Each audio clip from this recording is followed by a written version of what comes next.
While we celebrate our nation's progress in empowering the Nari Shakti, we must also confront the brutal truth of exploitation. New legislation like Bharatiya Nagrik Sanhita 2023, alongside the legal reform introduced by the Government of India, is a key step towards the protection and empowerment of women. But the laws alone is not enough.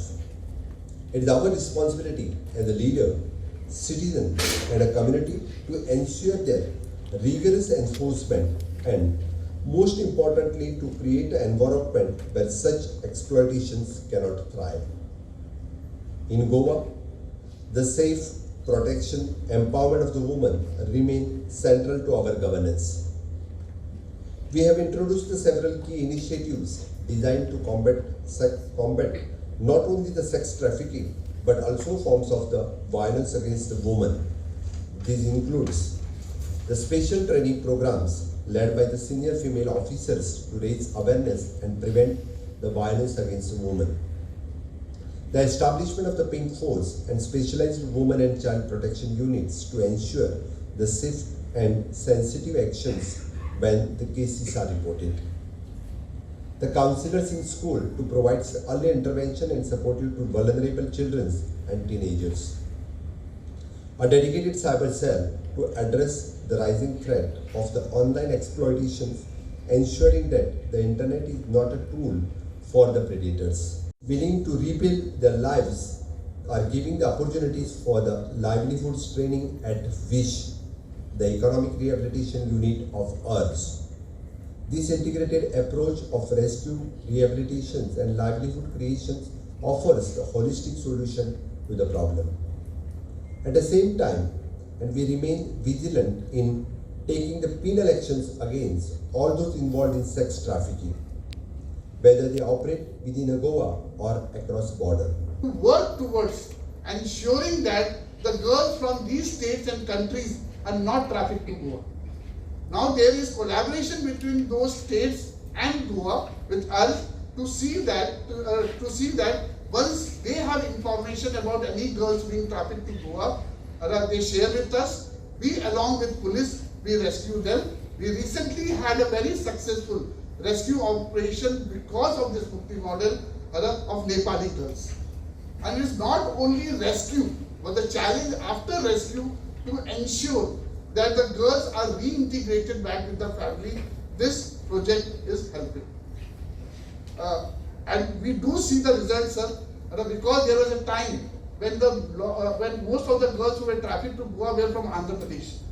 But the source destination consultation wherein we shared with them the modus operandi, the trafficking route, the districts from where these girls are coming, and then these source states went back and worked on those issues. We found that the numbers from these states like Andhra Pradesh, Northeast have reduced to Goa. We are taking all the efforts to see what best we can do to help the victims of sex traffickers. And this shows it all. A big round of applause to our Chief Minister, first of all, and our Goa State Commission for Women, our IGP, the full, police force, and all the NGOs, first of all, who are there, day in and out to counsel and to look after all this, it's a real sensitive issue. An issue what we have to look into with all our heart and mind into it. Only then we can, really take some solution. And Arun is along with his urge doing a real service to mankind. It's not a job or work. What you do with your committee, with your organization is hats off to you, really.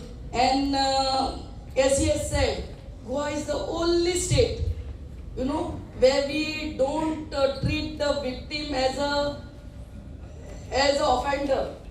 the sub-magistrate comes to the rehabilitation center and sees to the counseling also. Other states, they take the victim in that court hall and make her, as offender. She and after some trials, she'll feel, oh, this is okay, But here is a state, I think, first state in the entire country who has taken, steps to see what best we can do to the victims.